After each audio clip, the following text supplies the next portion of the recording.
ನಮಸ್ಕಾರ ಸ್ನೇಹಿತರೆ, welcome back to my channel. ಇವತ್ತಿನ ರೆಸಿಪಿ ಏನಪ್ಪ ಅಂದರೆ ಅರವೆ ಸೊಪ್ಪು ಮತ್ತು ಮೈಸೂರು ಬೇಳೆನ ಹಾಕಿ ಪಲ್ಯನ ಯಾವ ರೀತಿ ಮಾಡೋದಂತ ಹೇಳಿ ತೋರಿಸ್ಕೊಡ್ತಾ ಇದ್ದೀನಿ. ಬನ್ನಿ ಯಾವ ರೀತಿ ಮಾಡೋದಂತ ಹೇಳಿ ನೋಡೋಣ. ನೋಡಿ ಸ್ನೇಹಿತರೆ, ನಾನು ಪಲ್ಯನ ತಗೊಂಡಿದ್ದೀನಿ. ಪಲ್ಯನ ನಾನು ಕ್ಲೀನ್ ಮಾಡ್ಕೊಳ್ತಿದ್ದೀನಿ. ಕ್ಲೀನ್ ಮಾಡಿ ಕಟ್ ಮಾಡಿ ಇದನ್ನು ತೊಳ್ಕೊಂಡು ಇಟ್ಕೊಳ್ತೀನಿ ಸ್ನೇಹಿತರೆ. ಇವಾಗ ನೋಡಿ, ಪಲ್ಯ ಈ ಥರ ಇರುತ್ತೆ, ಅರವೆ ಸೊಪ್ಪು. ನೋಡಿ ಸ್ನೇಹಿತರೆ, ನಾನು ಪ್ಯಾನ್ ಇಟ್ಕೊಂಡಿದ್ದೀನಿ ಸ್ಟವ್ ಮೇಲೆ. ಅದರಲ್ಲಿ ಎಣ್ಣೆನ ಹಾಕ್ಕೊಳ್ತಿದ್ದೀನಿ. ಎಣ್ಣೆ ಬಿಸಿ ಆದಮೇಲೆ ಹಸಿಮೆಣಸಿನ್ಕಾಯಿನ ಹಾಕ್ಕೊಂಡಿದ್ದೀನಿ. ಹಸಿಮೆಣಸಿನ್ಕಾಯಿ ಫ್ರೈ ಆದಮೇಲೆ ಇದಕ್ಕೆ ನಾನು ಒಂದು 2-3 ಈರುಳ್ಳಿನ ಹಾಕ್ಕೊಳ್ತಿದ್ದೀನಿ. ಈರುಳ್ಳಿ ಜಾಸ್ತಿ ಇದ್ದಂಗೆಲ್ಲ ಟೇಸ್ಟ್ ಚೆನ್ನಾಗಿರುತ್ತೆ ಸ್ನೇಹಿತರೆ, ತುಂಬ ರುಚಿಯಾಗಿರುತ್ತೆ. ಹಾಗಾಗಿ ನಾನು ಈರುಳ್ಳಿನ ಜಾಸ್ತಿ ಹಾಕ್ಕೊಂಡಿದ್ದೀನಿ. ಇವಾಗ ಈರುಳ್ಳಿ ಸ್ವಲ್ಪ ಫ್ರೈ ಆಗೋಕ್ಕೆ ಸ್ವಲ್ಪ ಉಪ್ಪನ್ನು ಹಾಕ್ಕೊಂಡಿದ್ದೀನಿ. ಉಪ್ಪು ಹಾಕ್ಕೊಂಡಾಗ ಸ್ವಲ್ಪ ಈರುಳ್ಳಿ ಬೇಗ ಫ್ರೈ ಆಗುತ್ತೆ. ನೋಡಿ, ಬೇಗ ಫ್ರೈ ಆಗಿದೆ. ಇದಕ್ಕೆ ನಾನು ಒಂದು 4-5 ಸಲ ತೊಳ್ಕೊಂಡಿದ್ದೀನಿ ಸ್ನೇಹಿತರೆ ಈ ಸೊಪ್ಪನ್ನು. ಇದರಲ್ಲಿ ತುಂಬ ಮಣ್ಣಿರುತ್ತೆ, ನೋಡ್ಕೊಂಡು ತೊಳ್ಕೊಬೇಕು. ತುಂಬ ನೀರು ಹಾಕ್ಕೊಂಡು ತೊಳ್ಕೊಬೇಕು. ಹಾಗಾಗಿ ನಾನು 4-5 ಸಲ ತೊಳ್ಕೊಂಡು ಸ್ವಲ್ಪ ಕಟ್ ಮಾಡಿ ಹಾಕ್ಕೊಂಡಿದ್ದೀನಿ. ತುಂಬಾ ಚೆನ್ನಾಗಿರುತ್ತೆ ಸ್ನೇಹಿತರೆ ಈ ಸೊಪ್ಪು. ನೀವು ಒಂದು ಸಲ ಮಾಡ್ಕೊಂಡು ನೋಡಿ ಸ್ನೇಹಿತರೆ.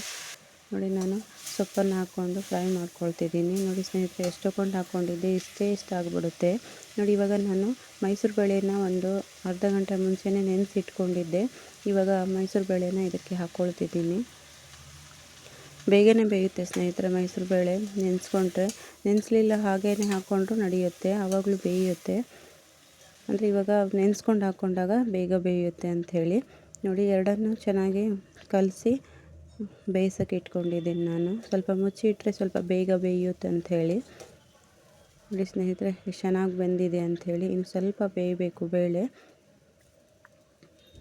ನೋಡಿ, ಬೇಯ್ತಾ ಇದೆ. ಇದಕ್ಕೆ ನಾನು ಸ್ವಲ್ಪ ನೀರನ್ನು ಸೇರಿಸ್ತೀನಿ, ಯಾಕಂದರೆ ಇನ್ನು ಸ್ವಲ್ಪ ಬೇಯಬೇಕು. ಹಾಗಾಗಿ ಕೆಳಗಡೆ ತಳ ಹಿಡಿತಾ ಇದೆ. ಹಾಗಾಗಿ ನಾನು ಸ್ವಲ್ಪ ನೀರನ್ನು ಹಾಕ್ಕೊಂಡು ಇದನ್ನು ಬೇಯಿಸ್ಕೊಳ್ತೀನಿ.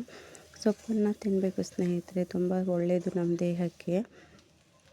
ಯಾರೆಲ್ಲ ನನ್ನ ವೀಡಿಯೋಸ್ನ ನೋಡ್ತಿದ್ದೀರೋ ಲೈಕ್ ಮಾಡಿ, ಹಾಗೆ ಸಬ್ಸ್ಕ್ರೈಬ್ ಮಾಡ್ಕೊಂಡು ನೋಡ್ಕೊಳ್ಳಿ ಸ್ನೇಹಿತರೆ.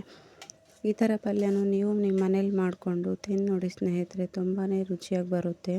ಹಾಗೆ ನನಗೆ ಕಮೆಂಟ್ಸಲ್ಲಿ ತಿಳಿಸಿ ಯಾವ ಥರ ಬಂದಿತ್ತು ಅಂಥೇಳಿ. ತುಂಬ ಟೇಸ್ಟಿಯಾಗಿ ಕೂಡ ಇರುತ್ತೆ ಸ್ನೇಹಿತರೆ. ನೋಡಿ, ಪಲ್ಯ ರೆಡಿಯಾಗಿದೆ. ಇವಾಗ ತುಂಬಾ ರುಚಿಯಾಗಿರುತ್ತೆ ಸ್ನೇಹಿತರೆ. ಇದನ್ನು ನಾವು ರೊಟ್ಟಿ ಚಪಾತಿ ಜೊತೆ ತಿನ್ಬೋದು ಸ್ನೇಹಿತರೆ. ಇಲ್ಲ ಏನಾದರೂ ಅನ್ನ ರಸಂ ಮಾಡ್ಕೊಂಡಾಗ, ಅನ್ನ ಬೇಳೆ ಮಾಡ್ಕೊಂಡಾಗ ಪಕ್ಕದಲ್ಲಿ ನೆನೆಸ್ಕೊಳ್ಳೋಕೆ ಕೂಡ ತಗೋಬಹುದು. ಯಾರಾದರೂ ಲೈಟಾಗಿ ಫುಡ್ ತಿನ್ನೋರು ಕೂಡ ಈ ಥರ ಇದನ್ನಷ್ಟೇ ಮಾಡ್ಕೊಂಡು ಕೂಡ ತಿನ್ಬೋದು ಸ್ನೇಹಿತರೆ. ಅಷ್ಟು ಚೆನ್ನಾಗಿರುತ್ತೆ, ಅಷ್ಟು ಹೆಲ್ದಿಯಾಗಿರುತ್ತೆ ಸ್ನೇಹಿತರೆ ಇದು. ನೀವು ಒಂದು ಸಲ ಮಾಡ್ಕೊಂಡು ತಿಂದು ನೋಡಿ ಸ್ನೇಹಿತರೆ, ತುಂಬಾ ಚೆನ್ನಾಗಿರುತ್ತೆ ಈ ಪಲ್ಯ.